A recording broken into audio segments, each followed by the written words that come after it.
Along with Alex Rowley, our club member, and Professor Jonathan Little, advisor to the club, we are so happy to have you all with us. We also are excited to host and welcome our special guest speaker, Dr. Joseph Kursky. Thank you. Geographer at heart, with focus on the use of geographic information systems in education. He's known for his works and involvement on many levels of the society, working in several governmental institutions and as an education manager for ESRI. He served as a president of the National Council for Geographic Education. He also has authored and co-authored 11 books and continues to inspire and create GIS content through his blogs, articles, videos, podcasts, and more. At the same time, I would like to mention to everyone who would like to map, please join us in the mapping club. We are small and friendly, and as a Youth Mapper chapter, we're taking part in humanitarian mapping. And our club meetings are on Zoom, and we are glad to accommodate virtual and in-person students. So talk with me or Alex if you have any questions. And our program today is featuring the presentation prepared by Dr. Kursky, themed Modern GIS Tools that explore diversity, equity, and inclusion. After the presentation, lunch will be served at 12 p.m. and we're going to eat in this room.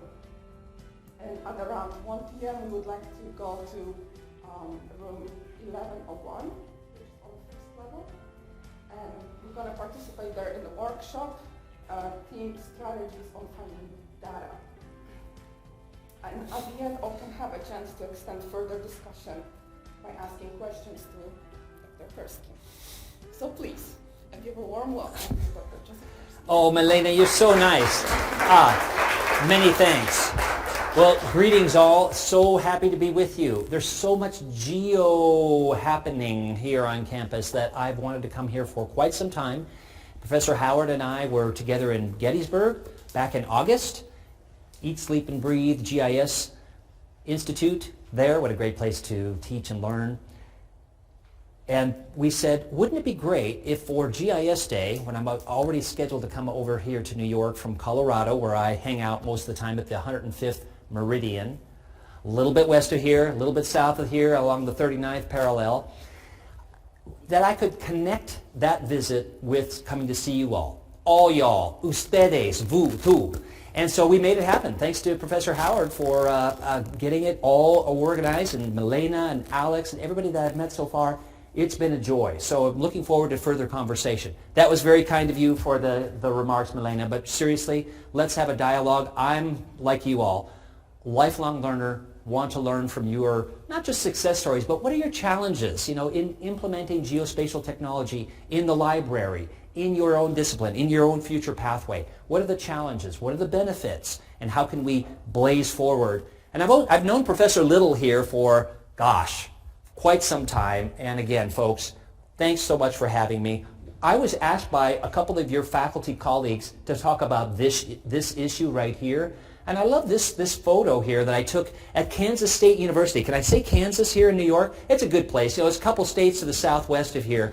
But I'm thinking, what's behind that data door? Ooh! So that's the topic of our workshop this afternoon. I know this is pretty geeky, but I know you are all about data. So we are going to talk about strategies for finding data, but also to assess data. How do I know if it's any good? Which actually speaks to our topic this morning about DEI. Data quality, ethics, and those sorts of topics are very, I think, more important than ever because, in part, everybody is a map creator now, right? You've got ArcGIS Online and other platforms.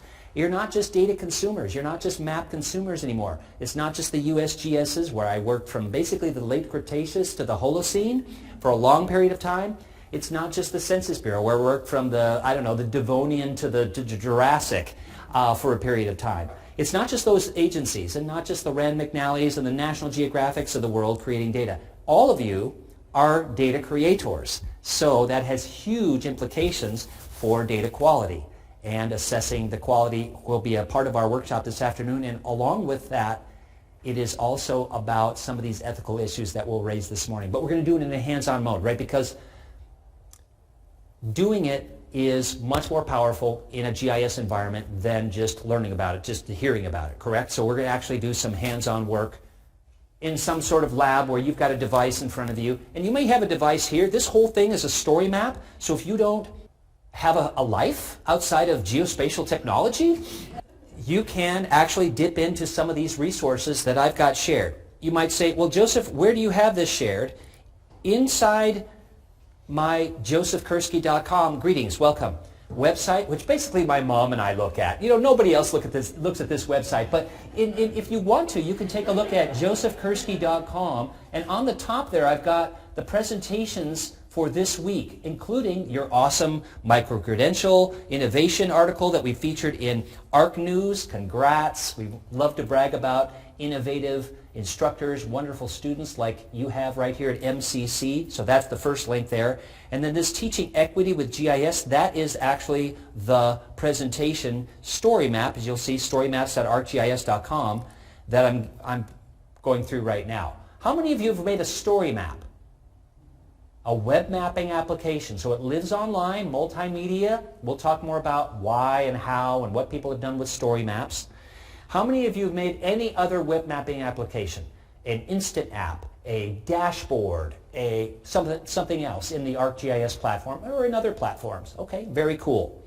So Professor Howard asked me to address this topic, which I'm happy to do, but I think it's important to talk about a couple of tenets first that I maintain that maybe we can have a further chat about, but I believe that teaching equity and ethics is important. I think those topics are even more important as we go forward, in part because the diversity of disciplines, as we talked about with Professor Little and others in the library a while back, earlier this morning, expands, right? It's no longer just the geospatial technology people, the people that love physical geography and geology, and the people that love hydrography and transportation and all the things that have a physical presence on the landscape. It is sociology, it's business, it's economics, it's data science, it's language arts. Other people are now saying, ooh, I want to use a little piece of these geospatial technologies to either teach with or do research with. So as the amount of disciplines expands, you all that have a deeper knowledge of geospatial technology can be real leaders, which I love, because those folks don't have the grounding that you folks have. And so it's a good opportunity as they start using these tools for you to say, okay, business professor A, you are mapping shipping routes across the Arctic. Okay, maybe you shouldn't use the Web Mercator projection. There's something called a map projection. There's something called a polar map projection.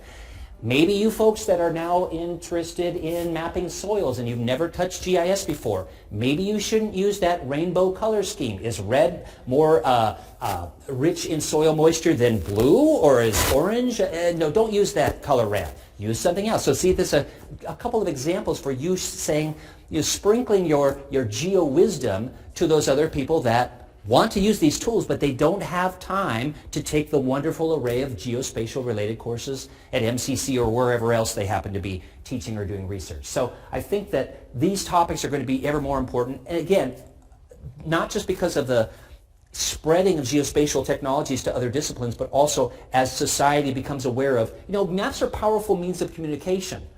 And we can deeply impact the way people see the world through the maps that we make and the geospatial web mapping applications that we produce. So these are not to be taken lightly. I know it's great to have, this is like my precious, right? ArcGIS Online. Oh my gosh, you've got this amazing array of data at your fingertips and these tools. Isn't it wonderful and grand? And it is. But take that responsibility thoughtfully going forward. Within a minute, right, we could have a map of median age and median income in New York State, or the historical floods in New York State, or in Paraguay, or wherever, right? We could have a map very quickly with a bunch of layers in it, symbolized, classified, filtered, and then in another minute we could make a couple of web mapping applications. That's grand, but how are we communicating the result? Maps, again, are very powerful means of communication. They always have been, right? The Babylonian clay tablets, Al-Idrisi's map on two big plates of silver from the 1100s, That would have been a hard map to fold, right? On 2 big plates of silver, etched on cave walls, right? Carved in wood. At the beginning of the 20th century, etched onto copper plates that were then reproduced into wonderful paper maps that you've got hanging on various walls in the building. And then in our own century, in digital form. So maps have always been very powerful means of communication. It is easier now than ever, as you folks know, to make maps and web mapping applications and communicating spatial information to people that are inside of our community and also outside of our community, but take that responsibility seriously and thoughtfully. Okay. And I believe that teaching these topics can be engagingly done using geographic approach and GIS. Let's talk about social equality for a moment, since this is the topic that Professor Howard wanted me to address. The state of affairs in which all people within a specific society or group have the same status in certain respects: civil rights, freedom of speech, property rights, etc. Then equity, the quality of being fair and impartial. And we could pick apart these definitions and have a discussion on these, which I hope we can during the lunchtime hour. But in this 3 hours that I have with you, just kidding, we don't have 3 hours. I just wanted to make sure you folks were on your toes, that we had a little bit of foundation here. What about equity? Impartiality, fairness, and justice for all people as implemented in social policy. We could have a chat about, well, what is social policy? What should it encompass? What should it not encompass? Okay, equity acknowledges that inequalities exist and works to eliminate them. I love that whole action-oriented. That's, to me, let me just have a moment. That, to me, is why we use geospatial technology. Now, oftentimes people say, hey, Joseph, I've got my data mapped, and here's the URL for my web map. And I'll say, that's great. And? Why do I say and? Because the map is not the end goal, right? The goal is to understand something in a deeper, richer way, whether it's soil moisture or economic inequalities or social injustice or population change or natural hazards or water or energy or any of the UN SDGs, right? Energy, water, education, etc. They're all spatial in nature. So the goal is to understand something in a richer way. And I would just also encourage us also to think about the next step, to take action on what we understand and what we've just learned about. Like maybe the urban greenway that we've just studied. Maybe we need to get our city council to buy into the fact that, ooh, we could have this urban greenway if we protected this part of the riparian zone or something like that. So taking action has always been a key part of geospatial technology. It has always been about empowering people to make a positive difference in their world, right? That's why we use geospatial technology. Yes, we all want to learn more GIS, and oftentimes people say, hey, Joseph, it'd be great to work for ESRI because I want to learn more GIS. And I say, well, that would be great too, but that's not what I get to do day to day on the job. Sure, we all want to learn more, and I'm learning more as you all are, but the idea behind any organization is that you're contributing to what's their organizational goals, whether it's a government agency that you go into, or a private company, or a nonprofit, or academic institution like this. You've got team goals, right? You've got institutional goals. And there are some people that are independent consultants, Professor Howard being one of them, in addition to his many teaching roles, in geospatial technology. But chances are you're going to be working for an organization, and you're going to need to follow their organizational goals. Now, ideally, as we'll talk about later on perhaps, you're choosing an organization in your future pathway that at least partly meshes with your own personal ethos, right? Your own personal goals about wanting to make a positive difference on the planet and so on. And that's, to me, one of the advantages of geospatial technology is it is a positive change force in our world. It really is. And it empowers you to take action, which is kind of the theme here when we talk about equity and DEI. So, social equity, the fair, just, and equitable management of all institutions serving the public directly or by contract, and the fair, equitable distribution of public services and implementation of policy, the commitment to promote justice, fairness, and equity in the formation of public policy. So, to me, this is my own personal belief in this. All of these topics that we're talking about here in this session strike close to home as to what makes us scholars in this academic community that we're all in. And it also touches on what makes us human. We want to make a positive difference in the lives of people, right, folks? We believe that all students, all faculty members, everybody in the community can thrive and has a unique valued commitment and contribution to make. And third, we seek to empower all students at all levels to be positive change agents in the world. I mean, you look at geospatial technology, right? It's being used by the Jane Goodall Elephant Foundation, Habitat for Humanity, and all these other organizations around the world, and also in our local communities. It really is a positive change force, empowering people to make a positive change in their world. And also, I'm just going to say this. This may be slightly controversial, but I think GIS is by nature a disruptive kind of technology. It breaks down barriers between departments on a college campus like this, right? You're having people, and that's what I love about MCC. You've got the physical geography folks working with the humanitarian sociologists and the cultural geographers and the administration here working with the librarians and you got some ties, as Melina and I were chatting about this morning, to the School of Business. So really it's a tool for all because all of these disciplines ask, at least at some level, the whys of where. And they all look at change over space and time. So it is disruptive. It challenges the status quo of these regimented boxes that we have in society with careers or in education. Oftentimes in academia, you've got these departments. I was just at the Geological Society of America conference that we were talking about, and I would come up to university booths and say, hey, you know you have ArcGIS, like a campus-wide license on your campus. Oh, really? We didn't know that. Because why didn't you know that? Because it's administered over in the geography department. I'm like, I know, the geography department and the geology department should be talking with each other. So I'm all about breaking down these silos on campuses. And I know it's for efficiency's sake and so on. That's why we set it up that way in education. But GIS helps break down those things and gets people around a common set of tools. And along those lines, I used to show to my students, maybe some of you can relate to this, maybe some of you remember this video called A World in a Box, and it was all about the early advent of geospatial technologies.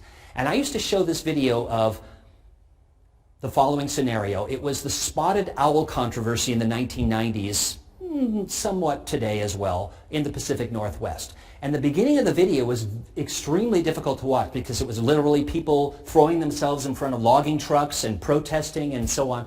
And the neat thing about that video was that they all started realizing we have one thing in common. The environmental community and the logging, natural resource extraction community, we all have one thing in common, and that is a healthy forest. We all want a healthy forest.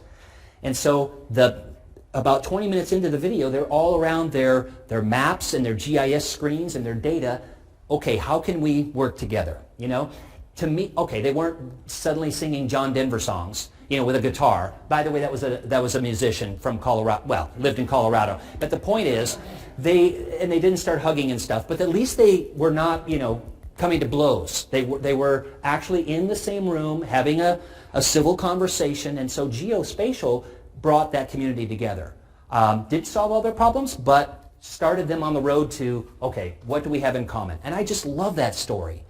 My own pathway and focus, I've always been a little bit geeky. And, I've got you got the Esri globe right there. But I've always loved three things: maps, getting outside, and people and places. And I think that all of us are, okay, what about this? Maybe some of you do this, some of you instructors do this in your intro courses. I've done this at my Mapping Our World course at the University of Minnesota for many years. And that is have people draw their childhood memory map, right? And draw it on a napkin or a piece of paper, right? We all have this mental map in our minds at a very large scale of where we went to school, how we went to school, right? Our friend's backyard, the riparian zone where we hung out, etc. We're very place and space-oriented people, right? That is a very large-scale map in our minds that will never grow old, really. I mean, I was at the Kentucky GIS conference back in October, and one of the people that wrote the GIS management book, he's probably 75 years old, came up to me and showed me, scanned the childhood memory map, and this was 70 years prior, and he still had this very sharp image in his mind that he actually sketched. The students at the University of Minnesota, they oftentimes want to make this in QGIS or ArcGIS Online. I'm like, in this case, I really want you to sketch it. There's some value in drawing, right, still. Get that tactile experience on a napkin, on a piece of paper. Just think of all the great songs that have been written on a napkin and just sung first take, and they become wonderful hits. But I'm not going to bore you with my own background because Melina was very kind. But I'm just going to share this for two main reasons. One, that you don't have to be in a certain same organization your entire career. You can see that in my case, I've got toes in academia, government agencies, nonprofit, and private industry with ESRI in the upper right. And the second thing I'm hoping and encourage you to think about is that geospatial technology and spatial thinking have been threaded throughout all of those tasks and all those agencies. So it's going to be valuable to you no matter what pathway or what agency you happen to be working in, okay? So I'm hoping that's two ways of encouraging.